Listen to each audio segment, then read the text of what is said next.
ନମସ୍କାର। ସକାଳର ବଡ଼ ଖବର, ସକାଳର ଲାଟେଷ୍ଟ ଅପଡେଟ୍। ଚାଲିଗଲେ ଓଲିଉଡ୍ ଇଣ୍ଡଷ୍ଟ୍ରିର ପ୍ରସିଦ୍ଧ କଣ୍ଠଶିଳ୍ପୀ ଅଭିଜିତ ମଜୁମଦାର, ମେଲୋଡି କିଙ୍ଗ ଏବଂ ସମସ୍ତଙ୍କର ପ୍ରିୟ ଦାଦା। ଦୀର୍ଘ 5 ମାସର ଜୀବନ ଯୁଦ୍ଧରେ ହାରିଗଲେ ଅଭିଜିତ ମଜୁମଦାର। ଗତକାଲି ଭୁବନେଶ୍ୱର ଏମ୍ସରେ 5 ମାସ ଧରି ଚିକିତ୍ସାଧୀନ ଅବସ୍ଥାରେ ରହିଥିଲେ ଏବଂ ଗତକାଲି ହିଁ ତାଙ୍କର ମୃତ୍ୟୁ ହୋଇଯାଇଛି ଏବଂ ମୃତ୍ୟୁ ବେଳକୁ ତାଙ୍କୁ 54 ବର୍ଷ ହୋଇଥିଲା। ସେ ଲିଭର ସିରୋସିସ୍ ରୋଗରେ ପୀଡ଼ିତ ହୋଇ ଟ୍ରିଟମେଣ୍ଟ ହେଉଥିବା ସମୟରେ ହିଁ କାଲି ଚାଲିଗଲା ତାଙ୍କ ଜୀବନ।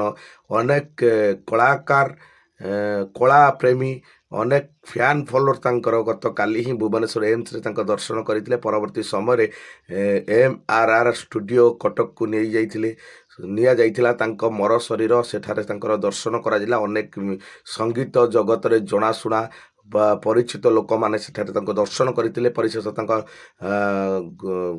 ଜନ୍ମସ୍ଥାନକୁ ଘରକୁ ନିଆଯାଇଥିଲା, ରହୁଥିବା ଘରକୁ ନିଆଯାଇଥିଲା।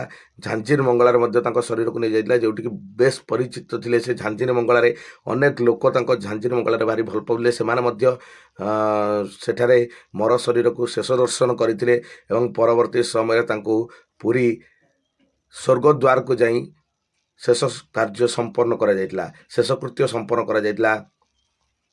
ଚାଲିଗଲେ ଓଲିଉଡ୍ ଜଗତର ବାଦଶାହା, ଓଲିଉଡ୍ ଜଗତର ପରିଚିତ ଦାଦା। ଆଉ ଶୁଣିବାକୁ ମିଳିବନି ତୋର କଞ୍ଚା ହଳଦୀ, ଶୁଣିବାକୁ ମିଳିବନି ଦମଦାରିଆ ଗୀତ, ଆଉ ଉଠିବନି ଗୋଡ଼, ନା ନାଚିବେନି ଫଙ୍କସନ୍ରେ ଓଡ଼ିଶାର ଲୋକମାନେ।